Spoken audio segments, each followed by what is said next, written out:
So this morning we received a 911 call from 890 Dunwoody Place off of Carmel and Fort Walton Beach. Individual had contacted us by 911 explaining that her and her boyfriend had been engaged in an argument and he had threatened to kill her as well as himself. She retreated from the residence to a neighbor where she was able to make the 911 call, explained that he was armed on the call.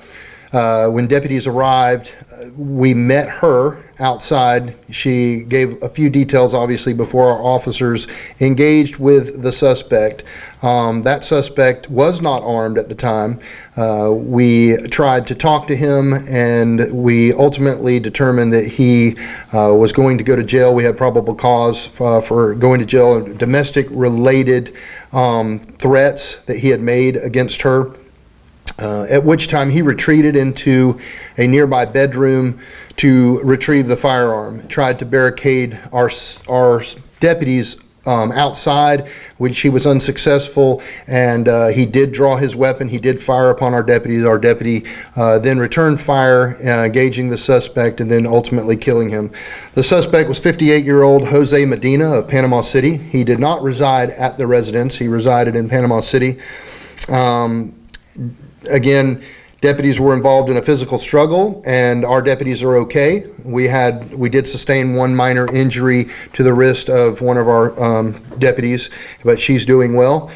And as part of standard protocol, the officers will be placed on administrative leave, and then pending the investigation and the outcome, then we will take action accordingly. Our investigative major crimes unit is the one that's going to be completing the investigation, and then it will be turned over to our Office of Professional Standards to review the investigation, as well as Office of the State Attorney's Office. Ms. Madden's office will also do an independent review of the case.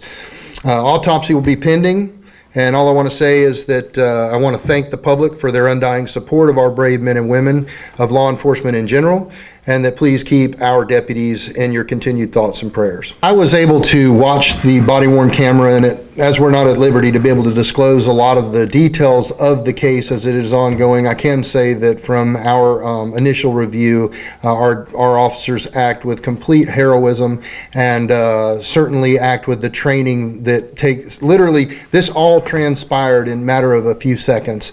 And what might seem to them for a long period of time was literally split seconds, and our officers were absolutely brave and in the face of adversity and a life-threatening incident. And so we couldn't be prouder of them, and we couldn't be prouder of the training that we give our men and women to keep them alive, because the number one thing is for them to come home to their families.